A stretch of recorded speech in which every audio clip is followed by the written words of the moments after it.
दशहरा, जिसे विजयादशमी के नाम से भी जाना जाता है, भारत का एक प्रमुख हिंदू त्योहार है जो बुराई पर अच्छाई की जीत का प्रतीक है।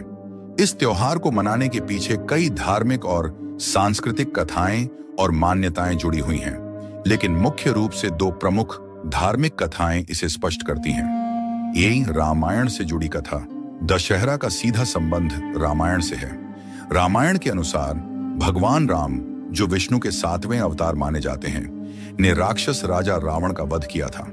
रावण, लंका का अत्याचारी राजा, अपनी शक्ति और अहंकार के कारण माता सीता का अपहरण कर उन्हें अपने राज्य लंका ले गया।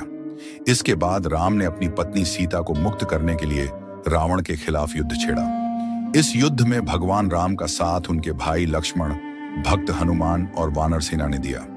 कई दिनों के कठिन युद्ध के बाद दशहरे के दिन भगवान राम ने रावण का वध किया और बुराई पर अच्छाई की जीत का प्रतीक स्थापित किया। रावण के 10 सिर उसके अहंकार, लालच, क्रोध और अन्य बुराइयों का प्रतीक माने जाते हैं। दशहरे के दिन रावण, मेघनाद और कुंभकर्ण के पुतले जलाए जाते हैं, जो बुराई के नाश का प्रतीक होते हैं। 2.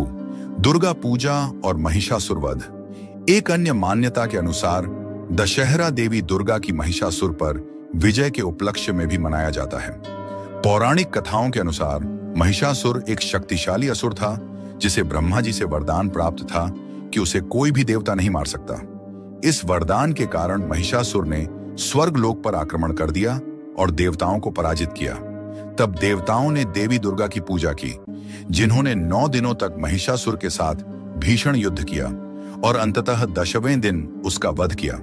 इसलिए दशहरे को शक्ति की देवी दुर्गा की विजय के रूप में भी मनाया जाता है। दशहरे का सांस्कृतिक महत्व। बुराई पर अच्छाई की जीत।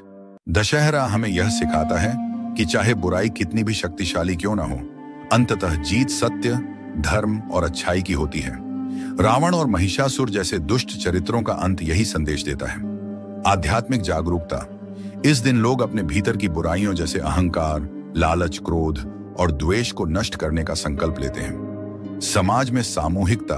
दशहरा के समय रामलीला और दुर्गा पूजा के माध्यम से सामाजिक और सांस्कृतिक एकता का प्रदर्शन होता है। लोग साथ मिलकर त्योहार का आनंद लेते हैं और एकजुटता का संदेश फैलाते हैं। दशहरा का उत्सव। रामलीला। दशहरे से पहले पूरे भारत में रामलीला का आयोजन किया जाता है, जिसमें भगवान राम के जीवन और उनके संघर्षों को नाटकीय रूप में प्रदर्शित किया जाता है। इस नाटक का समापन दशहरे के दिन रावण दहन के साथ होता है। रावण दहन। दशहरे के दिन बड़े बड़े पुतले बनाकर रावण, मेघनाद और कुंभकर्ण का दहन किया जाता है, जो बुराई के अंत का प्रतीक है। दुर्गा पूजा का विसर्जन। बंगाल और अन्य पूर्वी राज्यों में दशहरा के दिन देवी दुर्गा की मूर्तियों का विसर्जन किया जाता है, जो महिषासुर पर देवी दुर्गा की विजय का प्रतीक है। निष्कर्ष। दशहरा केवल धार्मिक उत्सव नहीं है, बल्कि यह एक ऐसा त्योहार है जो सामाजिक और नैतिक मूल्यों को उजागर करता है।